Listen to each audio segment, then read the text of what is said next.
Welcome to smart education X Y Z. आज हम बच्चों कक्षा 12 का जो भूगोल का पेपर 8 मार्च को होने वाला है उसके बारे में डिस्कस करेंगे। इस पेपर में से आपको बहुत सारे प्रश्न कल होने वाले एग्जाम में देखने को मिल सकते हैं। चलो स्टार्ट करते हैं आज की वीडियो। साथ ही बच्चों हर क्वेश्चन के साथ उसका आंसर भी आपको देखने को मिलेगा। केवल आपको 10-15 मिनट देने इस पेपर को, ताकि ये पूरा पेपर आपका तैयार हो जाए। चलो स्टार्ट करते हैं आज की वीडियो। तो बच्चों आज का जो पहला प्रश्न है उसको देख लेते हैं।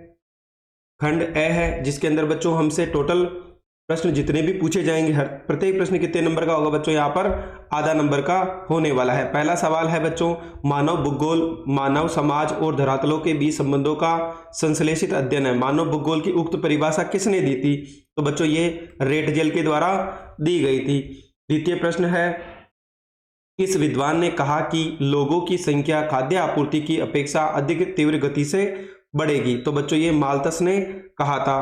अगला है, जनसंख्या की प्राकृतिक वृद्धि का सूत्र क्या है? तो बच्चों जन्म माइनस मृत्यु हो जाएगा। मानव विकास सूचकांक में भारत के निम्नलिखित राज्यों में से किस एक की कोटि न्यूनतम है? तो बच्चों वो होगा हमारा छत्तीसगढ़ राज्य। क्वेश्चन नंबर 5 है, निम्न में से कौन सी रोपण फसल नहीं है? तो बच्चों यहाँ पर जो चावल है हमारा वो एक रोपण फसल नहीं है।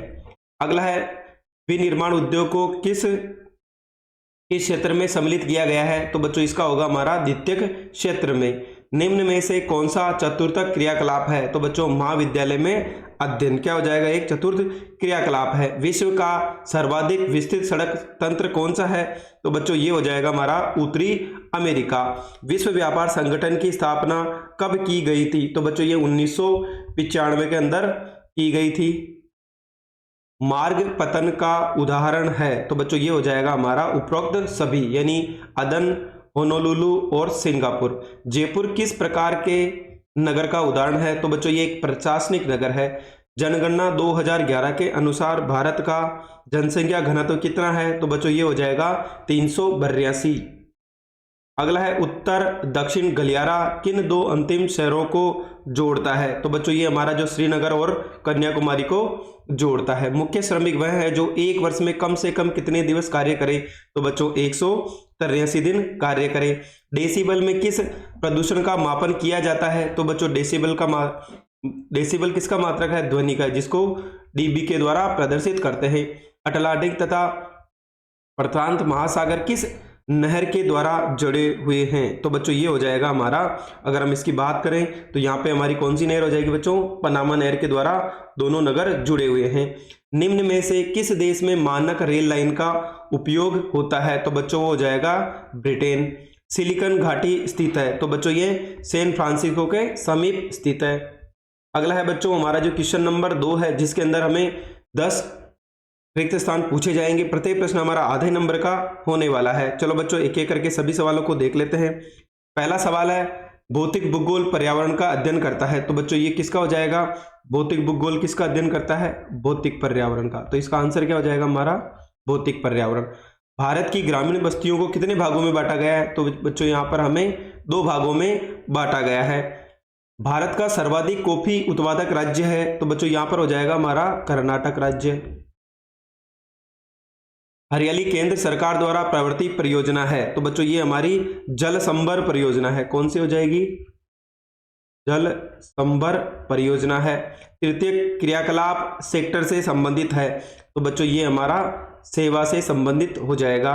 ने वैश्विक संचार तंत्र में क्रांति ला दी है? तो बच्चों यहाँ पर होगा हमारा इंटरनेट। इंटरनेट ने वैश्विक संचार तंत्र में क्रांति ला दी है।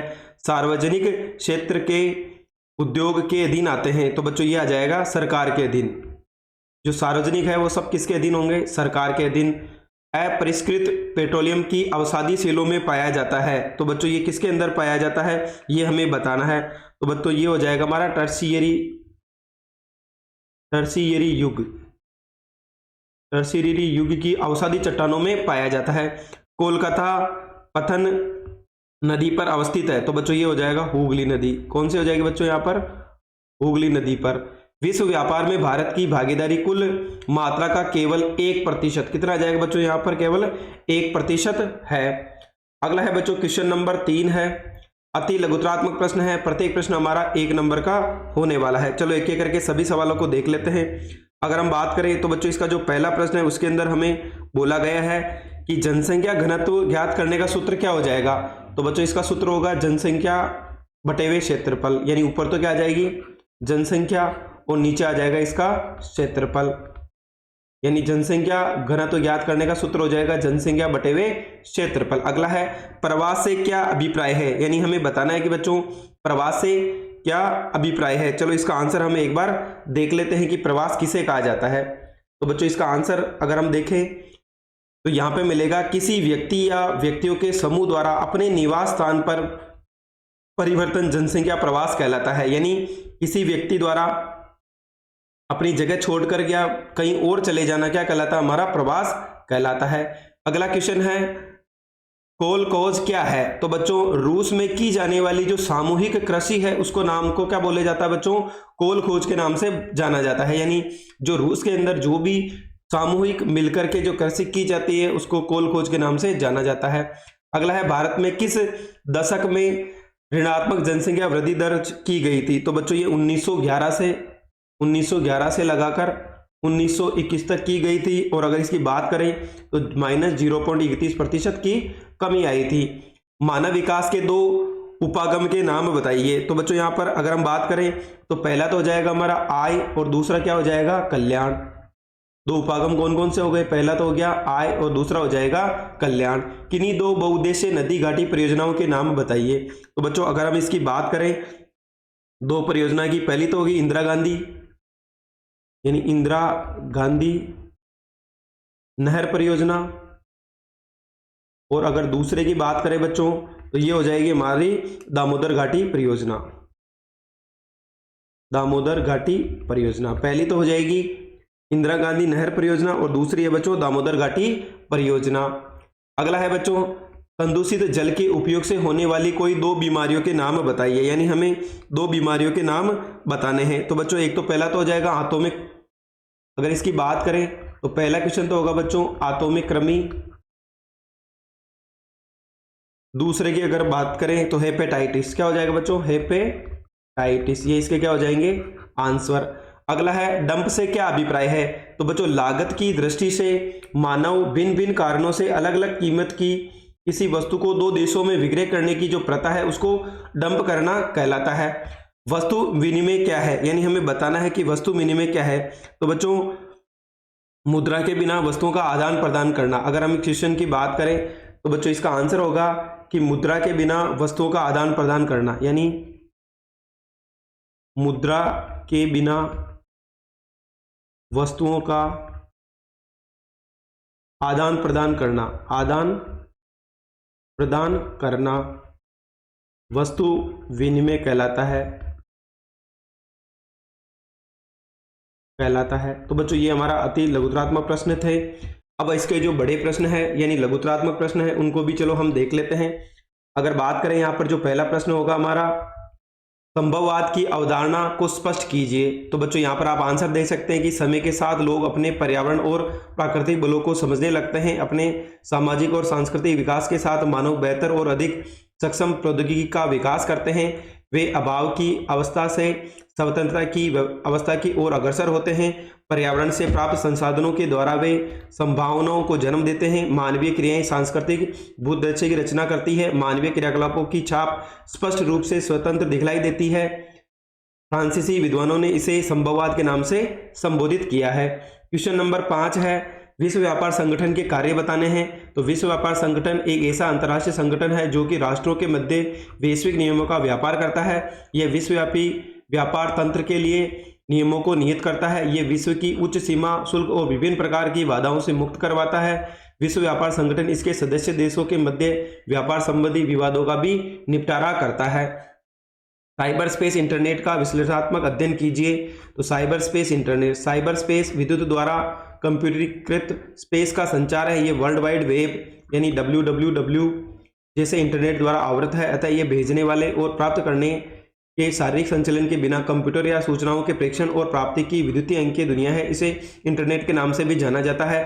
साइबर स्पेस प्रत्येक जगह विद्यमान है। यह किसी कार्यालय में, जल में चलती नौका में, उड़ते जहाजों में कहीं भी हो सकता है। अगला है बच्चों स्पष्ट कीजिए कि वाणिज्य पशु चालन एक विशिष्ट गतिविधि है। तो वाणिज्य पशुपालन एक विशिष्ट गतिविधि है जिसमें केवल एक ही प्रकार के पशुओं को पाला जाता है। प्रमुख पशुओं में भेड़, बकरी, गाय, बैल, घोड़े हैं। इनसे प्राप्त मांस, खाले, ऊन को वैज्ञानिक ढंग से संशोधित तथा डिब्बाबंद कर विश्व के बाजार में निर्यात किया जाता है। इसमें मुख्य ध्यान पशुओं के प्रजनन, जनांग के सुधार, बीमारियों पर नियंत्रण तथा उनके स्वास्थ्य पर दिया जाता है। विश्व में न्यूजीलैंड, ऑस्ट्रेलिया, अर्जेंटीना, उरुग्वे एवं संयुक्त राज्य अमेरिका में वाणिज्य पशुपालन किया जाता है। अगला है वृहद ट्रक मार्ग संक्षेप में बताइए। तो उत्तरी अटलांटिक समुद्री मार्ग औद्योगिक दृष्टि से विकसित विश्व के दो प्रदेशों उत्तरी पूर्वी संयुक्त राज्य अमेरिका और पश्चिमी यूरोप को मिलाता है। विश्व का 1/4 विदेशी व्यापार इस मार्ग के द्वारा परिवहित होता है, इसलिए यह विश्व का व्यस्ततम व्यापारिक जलमार्ग अथवा वृहद ट्रंक मार्ग कहलाता है। दोनों तटों पर पतन और पोताश्रय की उन्नत सुविधाएं उपलब्ध है। भौमजल संसाधन भविष्य की चुनौतियों पर अपने विचार लिखिए। तो भौमजल संसाधन के अधिक उपयोग के कारण दुष्परिणाम उत्पन्न हो रहे हैं, जैसे अत्यधिक उपयोग के कारण कुछ राज्यों में इसका स्तर नीचा हो गया है। राजस्थान और महाराष्ट्र में अधिक जल निकालने के कारण भूमिगत जल में फ्लोराइड का संकेंद्रण बढ़ गया है। पश्चिमी बंगाल और बिहार के कुछ भागों में अत्यधिक भौमजल उपयोग के कारण संख्या के संकेंद्रण में वृद्धि हुई है। अगला है इंदिरा गांधी नहर कमान क्षेत्र में सतत पोषणीय विकास को बढ़ावा देने के उपाय समझाइए। तो इंदिरा गांधी नहर क्षेत्र में सतत पोषणीय विकास को बढ़ावा देने के उपाय निम्न है। जल प्रबंधन नीति का कठोरता से क्रियान्वयन होना चाहिए। कम पानी वाली फसलों की बुआई को बढ़ावा देना चाहिए। बहते हुए जल क्षति रोकने के लिए उचित उपाय किए जाने चाहिए। वनीकरण, वृक्षों की रक्षण, मेखला तथा निर्माण एवं चारागाह विकास करना चाहिए। जलक्रांता एवं लवण से प्रभावित भूमि पर पुनर्द्वार किया जाना चाहिए। भारत में नगरीय अपशिष्ट का निपटारा किस प्रकार किया जाता है? तो नगरीय अपशिष्ट को कूड़ा, करकट, रद्दी, गंदगी एवं कबाड़ भी कहा जाता है। इसकी प्राप्ति दो स्रोतों होती है। पहला है घरेलू प्रतिष्ठानों से एवं व्यावसायिक प्रतिष्ठानों से। घरेलू कचरे को या तो सार्वजनिक भूमि पर या निजी ठेकेदारों के स्थलों पर डाला जाता है, जबकि औद्योगिक या व्यावसायिक इकाइयों के कचरे का संग्रहण एवं निपटान जन सुविधाओं के द्वारा निचली सतह के सार्वजनिक जमीन पर निस्तारित किया जाता है। अगला है बच्चों खंड स है, यानी हमारा दीर्घ उत्तरीय प्रश्न है। चलो देख लेते हैं। तो पहला प्रश्न 12वां है, निपटाए गए 9 भार के अनुसार पत्रों के प्रकारों का वर्णन कीजिए। साथ ही बच्चों यहाँ पर एक 8वां का प्रश्न और है, विश्व के प्रमुख पार महाद्वीपीय रेल मार्गों का भी वर्णन करना है, यानी ये 3 नंबर का प्रश्न होने वाला है। मिश्रित कृषि एवं डेयरी कृषि की तुलना निम्न बिंदुओं के आधार पर कीजिए। उत्पादित क्षेत्र, पूंजी अथवा पूंजी हो गया और श्रम। इसके अंदर भी बच्चों 8वां का प्रश्न और पूछा जाएगा। विनिर्माण उद्योगों की स्थापना को प्रभावित करने वाले किन्हीं 3 कारकों का विवरण कीजिए। क्वेश्चन नंबर 14 है, भरमौर जनजातीय विकास परियोजना के उद्देश्य क्या है वो बताइए। 8वां का प्रश्न है, जल संभर विकास की किन्हीं 3 परियोजनाओं के बारे में संक्षेप में बताइए। तो बच्चों ये भी हमारा 3 नंबर का प्रश्न होने वाला है। अगला है बच्चों खंड द, जिसके अंदर हमारे से प्रत्येक प्रश्न 4 नंबर का पूछे जाने वाला है। कुटीर एवं लघु उद्योगों में क्या अंतर है बताइए। 8वां का प्रश्न है, अंतर्राष्ट्रीय व्यापार के कोई 4 आधारों को वर्णन कीजिए। तो बच्चों ये हमारा प्रत्येक प्रश्न 4 नंबर का होने वाला है। पर्यटन के आकर्षण की विवेचना कीजिए। 8वां का प्रश्न है, भारत में लौह खनिज संसाधनों पर उपलब्धता की विवेचना कीजिए। तो बच्चों ये भी हमारा 4 नंबर का प्रश्न होने वाला है। अगला प्रश्न है, दिए गए विश्व के रेखा मानचित्र में निम्न केंद्रों को अंकित कीजिए। पहला है न्यूयॉर्क, लंदन, पर्थ और टोक्यो। तो बच्चों चारों स्थानों को हमें भरना है। चलो इसको भी हम मैप के द्वारा समझ लेते हैं। तो बच्चों अगर न्यूयॉर्क की बात करें तो ये हमारा यहाँ पर स्थित हो जाएगा। लंदन हमारा यहाँ पे आ जाएगा। पर्थ की बात करें तो यहाँ पे आ जाएगा और टोक्यो हमारा यहाँ पर स्थित है, यानी जापान में है। अगला है बच्चों, भारत के मानचित्र में निम्नलिखित केंद्रों को भरना है। दिल्ली, बंबई, साथ ही चेन्नई और कोलकाता, यानी चारों स्थानों को देख लेते हैं कि भारत के मानचित्र पे कहाँ चारों को प्रदर्शित करना है। तो बच्चों दिल्ली की बात करें तो हमारी राजधानी हो गई यहाँ पे।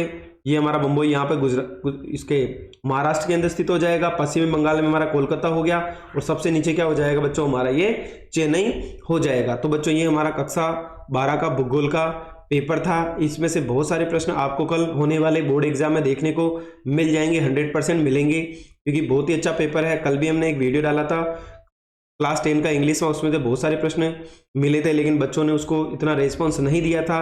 लेकिन अगर आप पेपर को देखो और उसको देखो तो आपको बहुत सारे प्रश्न देखने को मिले थे। अगर आपको हमारी मेहनत पसंद आई हो तो चैनल को लाइक करें, सब्सक्राइब करें और अपने दोस्तों के साथ भी शेयर करें।